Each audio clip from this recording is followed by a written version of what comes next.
Matthew 13. That same day Jesus went out of the house and sat by the lake. Such large crowds gathered around him that he got into a boat and sat in it, while all the people stood on the shore. Then he told them many things in parables, saying, A farmer went out to sow his seed. As he was scattering the seed, some fell along the path, and the birds came and ate it up. Some fell on rocky places, where it did not have much soil. It sprang up quickly, because the soil was shallow. But when the sun came up, the plants were scorched, and they withered because they had no root. Other seed fell among thorns, which grew up and choked the plants. Still other seed fell on good soil, where it produced a crop 100, 60, or 30 times what was sown. Whoever has ears, let them hear. The disciples came to him and asked, Why do you speak to the people in parables? He replied, Because the knowledge of the secrets of the kingdom of heaven has been given to you, but not to them. Whoever has will be given more, and they will have an abundance. Whoever does not have, even what they have will be taken from them. This is why I speak to them in parables. Though seeing, they do not see, though hearing, they do not hear or understand. In them is fulfilled the prophecy of Isaiah, You will be ever hearing, but never understanding. You will be ever seeing, but never perceiving. For this people's heart has become calloused, they hardly hear with their ears, and they have closed their eyes, otherwise they might see with their eyes, hear with their ears, understand with their hearts, and turn, and I would heal them. But blessed are your eyes, because they see, and your ears, because they hear. For truly, I tell you, many prophets and righteous people long to see what you see, but did not see it, and to hear what you hear, but did not hear it. Listen then, to what the parable of the sower means. When anyone hears the message about the kingdom and does not understand it, the evil one comes and snatches away what was sown in their heart. This is the seed sown along the path. The seed falling on rocky ground refers to someone who hears the word and at once receives it with joy. But since they have no root, they last only a short time. When trouble or persecution comes because of the word, they quickly fall away.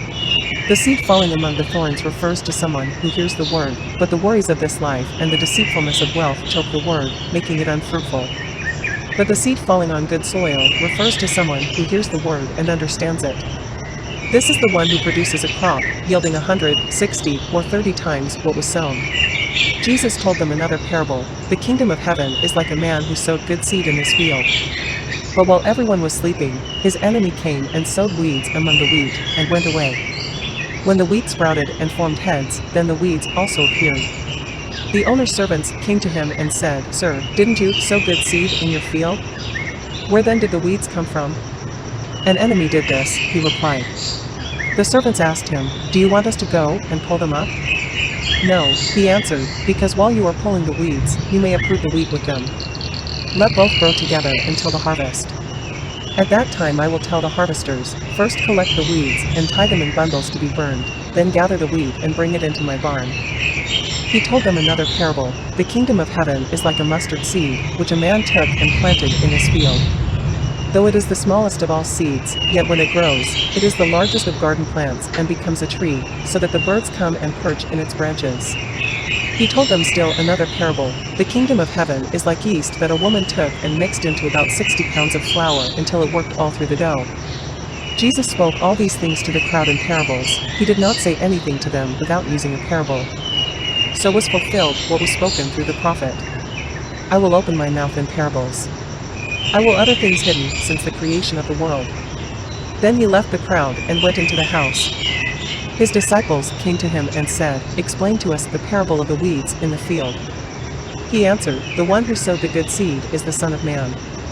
The field is the world, and the good seed stands for the people of the kingdom. The weeds are the people of the evil one, and the enemy who sows them is the devil. The harvest is the end of the age, and the harvesters are angels.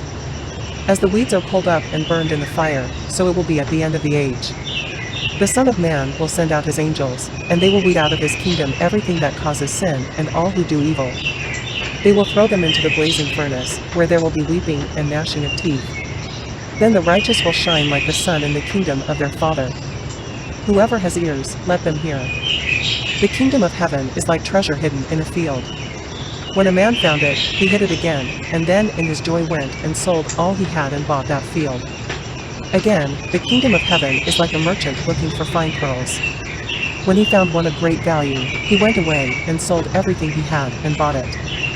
Once again, the kingdom of heaven is like a net that was let down into the lake and caught all kinds of fish.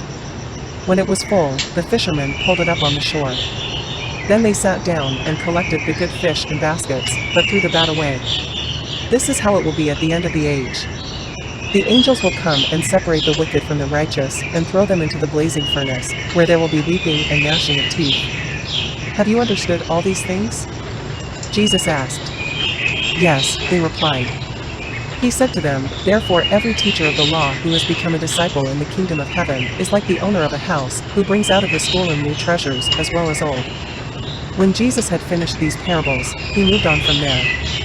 Coming to his hometown, he began teaching the people in their synagogue, and they were amazed. Where did this man get this wisdom and these miraculous powers? They asked. Isn't this the carpenter's son? Isn't his mother's name Mary, and aren't his brothers James, Joseph, Simon, and Judas? Aren't all his sisters with us? Where then did this man get all these things? And they took offense at him. But Jesus said to them, a prophet is not without honor except in his own town and in his own home. And he did not do many miracles there because of their lack of faith.